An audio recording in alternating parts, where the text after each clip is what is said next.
Good evening, everybody. This is your host, Mason Sin. Thank you for tuning in to another episode this evening. Joining us this evening is Mr. Jeremiah Dew, or most of you probably know him as J Dew. He is the former spokesman for the Greenville Drive and also the Clemson basketball team. So it'll be an honor to get to meet him today and see what he's been up to since once he retired from his duties from the Drive and Clemson Tigers. So again, my name is Mason Sims, and let's get started. Well, good evening, everybody. Thank you for tuning in to another episode tonight. And here with me, I have Mr. Jeremiah Dew. Some of you may know him as J Dew. He was the former spokesman for the Greenville Drive and for Clemson basketball games. And J Dew, thank you again for joining us today. Mason, my man, glad to be here. Yeah. So yeah, a lot of people, especially that follow my podcast and keep up with local issues, just for those that may not, just feel free to tell us a little bit about yourself. 10-4. So my name is Jay Dew. It is short for my name, Jeremiah Dew. Sometimes people wonder where that comes from, but most people recognize me in the upstate of South Carolina for me not throwing him a t-shirt at some point. So most people know, hey, that you should have thrown me a t-shirt. So Greenville Drive Baseball, our minor league team here for the Red Sox. I was the MC from 2007 through 2016. And so that's about 700 games and 5,000 people every night.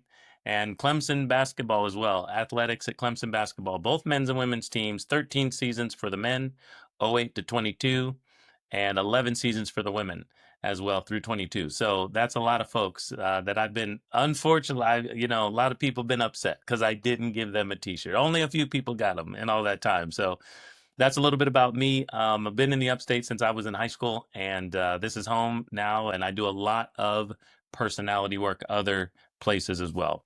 A lot of MC work. I have a Black History one-man show. I have a financial education company. That's why Brother Ben is behind me for anybody who's looking. I've got Benjamin Franklin, making sure we don't mess up those Benjamins. And yes, those are a couple things about me. Sounds great. Yeah, and I don't think we would complain about the t-shirts. We're usually in the nosebleed section. It'd be hard to get us unless we had the t-shirt cannon. Yeah, there we go. I can't throw like that. We'll leave that to Deshaun and Trevor and Taj. I can't throw that hard. Yeah, I often wonder how far they'd throw it up. 'Cause I've spoken with when I've gone to basketball games. I often wonder how high they throw the t-shirt up there. Yeah, well, I can throw it higher than the cheerleaders, so they only got a couple of rows. So I could get it higher than them, but I'm not going to try for the upper decks, man. Yeah. So now that you're moved on to a new role, I've seen you on commercials for Greenville Technical College. So what are some things that you're currently doing now?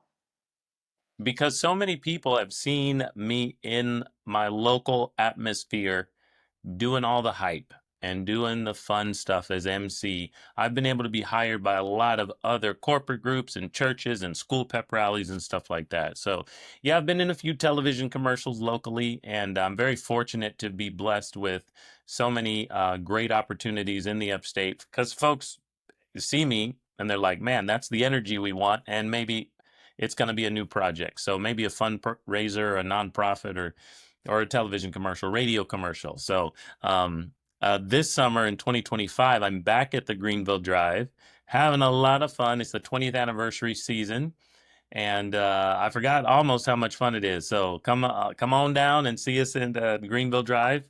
We're having a lot of fun this summer. So those are some things, and I mentioned some of my other entrepreneurial efforts as well. Where I spend most of my thought life during the day is with my financial education company. And my brother and I teach a lot of personal and some business finance strategy. And that financial education is very important. We do a lot of online marketing, a lot of social media around that type of stuff too. And I've got this one man Black History show. I've had that for a long time, and that is called One Voice. And that's me becoming some historical iconic figures like Martin Luther King Jr., Frederick Douglass, Barack Obama, and I've memorized a lot of their long speeches. And so I've got what looks like a one man theatrical play type experience.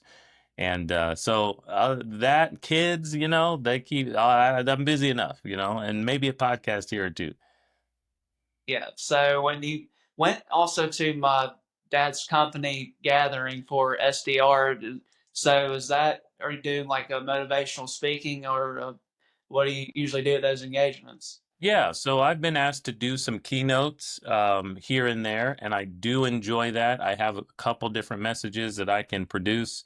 And so I've told my personal story at that. I know your dad's company has got some family and personal longtime friends who are in the leadership there. So they asked me to come and be like an annual keynote speaker for them, and was able to share a lot of the personal testimonies, the personal histories, and some of the things that I've gone through and been challenged and maybe overcome as well. So I love to do that, speaking, being in front of people, hyping the crowd. That's what gives me energy. So I know many people do not want that role, but I take it on. Yeah. You growing up, have you always been an extrovert, or were you like an introvert growing up? Have you always had the same personality? Well, it's interesting because there are some distinct moments in my life where things have shifted.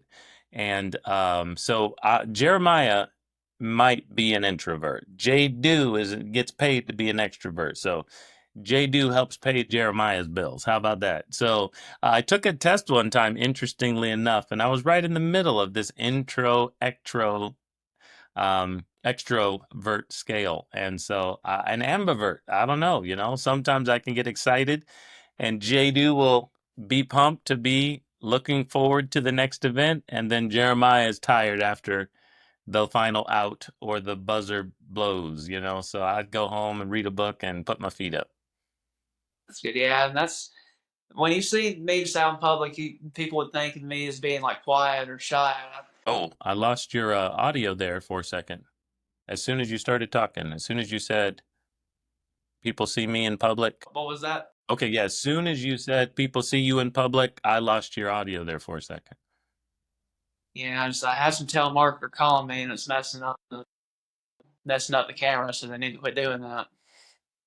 Yeah, but I was just saying that it's I guess something I can turn off and on. That if I am at a speaking engagement, or if I'm doing sales calls on the phone, I'm able to become more of the extrovert and be able to communicate more than when people would just see me without actually talking or knowing me.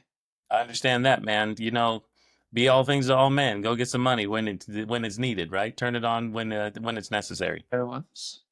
Other thing I was gonna ask you as well. So, kind of, where do you see like yourself in 10 years? Will you continue to do the things that you do? Do you see yourself going back to, like I know you said you're going back to Greenville Drive? Do you continue to do sporting engagements too? It's a great question. Most of what I see in the future is very entrepreneurial, but it's not necessarily sports entertainment. I do think I'm always going to be a speaker. And in the financial education company, I do a lot of speaking, I'll do a lot of training and personal coaching as well as group keynote presentations.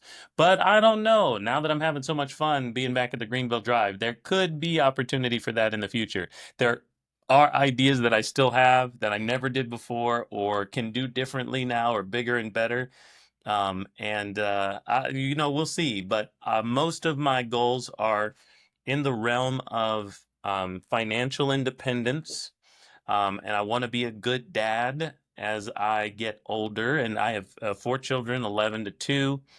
And so those are on my mind. So, being a type of person who has the freedom but at the same time has the responsibility for several different businesses or opportunities. I always think that I'm going to be in that space. Sports, we shall see. I don't know, man. I don't think it's going to be 10 years from now, me still doing sports, but I can't say never now that I'm having so much fun. Yeah. So, when you have your personal finance class, what are some things that you recommend to your students that are there, what they should invest in? 'Cause there's definitely a lot of things that you can choose from. What's one thing? What are some things that you usually recommend to them? Yeah, very good. So we base when I say we, a lot of times, my brother and I have a younger brother, and he lives in Greer, South Carolina, and we're the ones who are running the operation. And it's very interesting, even the way that you asked that. I appreciate you asking. We spend a lot of time trying to help people on their financial literacy. Their education level is so low because in this country, we do not spend a lot of time in school, where most of us are until we're 18, 21. talking about finances, things that are crazy up and down in the markets. And a lot of families think it's a taboo subject, or they didn't learn it to teach it to their children. So it's very interesting. We start with a savings strategy. So it's very common for people to say, "Hey, what do you, help people or recommend people to invest in?" Well, there's the problem. We go straight to investing, and we don't have any money to do so. We talk about the infinite banking concept, and so we keep the money that we make first. And if you can keep more of it, it's not how much you make, it's how much you keep. We've heard that once or twice. And so if we can keep more of it in better environments, we're going to be able to deploy it for the right things for us. So our flagship system is called the Save and Spend system. We teach people how to save and spend money at the exact same time. And that's good. So would you also recommend to the S&P 500 index? I know that several financial advisors they mentioned doing that. Like once you do have the money kept, would you like recommend investing into that? I recommend that people invest in things that they like and they understand. So it is not a spot. So I personally actually do not put money in there in just index funds. I don't personally do that. But we teach people that when their money is in the right place in the first place, they should deploy their investment strategy radically different than me or you. Wherever it is that my money is in my business, right? I spend my time and energy here in my business, and my business gives me a much better return than what the S&P 500 might do. At least that's what I think, and that's how I bank my time, effort, and energy. So for someone else, it could be stocks or index funds in the S&P 500, and the next person it's in real estate. So it's not a place. Your investment strategy should be wildly different from the next person, depending on your tolerances, depending on what you understand and know and like, depending on your age. So it's definitely not just a spot. Good question. And it's amazing too, just seeing the people that I personally know that have a high income salary, they're still living paycheck to paycheck. And then I've read about these people, that never really made more than say like $70,000, and they have really, big net worth. So it's interesting just how people, keep and how they do this as far as investing strategizing. Because I've actually been following Shaquille O'Neal as well, and I saw that he was a good investor, and I'm definitely sure we know a lot of famous entertainers or athletes where they're a standout. They earn a lot of money, but in the end, they burn right through it. Yeah, very much so. Yeah. Financial education is poor with most people, and we've got to hold our money in places that are going to work for us and work without us, right? And so it might be in businesses or franchises. I love basketball, so I do follow some of that stuff and hear about all these things that Shaq might be involved in, and those are great returns for him, I'm sure. But yeah, we've got to understand our DNA as an investor, our IQ as a person who understands what we're getting involved in. And so many people have a lack of coaching, a lack of knowledge there that it's important that we start from the beginning. Why are we doing this? What's the point of money? How can it be used? And what do the tools do? Yes, and one thing I know that he mentioned too is that when he first started, he invested in companies that he used, like the General. I know he was on that commercial, the General. That was one thing he invested in, and I think Domino's Pizza, because that was the restaurant that he got pizza from. So that was his strategy, to just kind of like invest in what you use and what you know. Right, right. Yeah. So is there anything else too you'd like to mention to our viewers while we have you on the show? Well, man, I'm glad to be here. I would say that if you're interested in checking out and following up on what JDo's got going on, you can find me at It's JDo on social media. W is where you're going to find me. If you're interested in the financial education systems, you can check out me and my brother at The Banking Bros. So you can go to that on social or thebankingbros.com.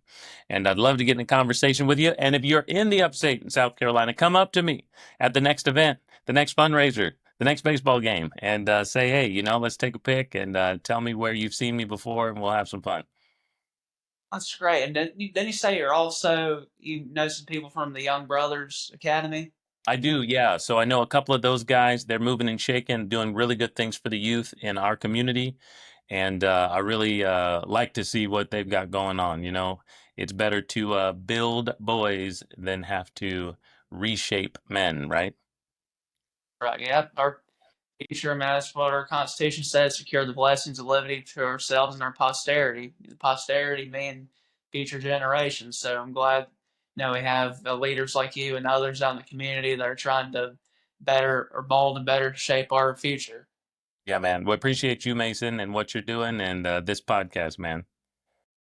And that concludes our show for this evening. If you have not already, please feel free to click like, share, and subscribe to our YouTube channel for future updates, and also follow our Facebook page as well. I hope that everyone has had a great week and will have a good upcoming weekend.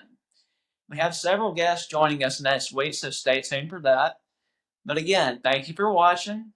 Good night to all, and God bless America. Thank you.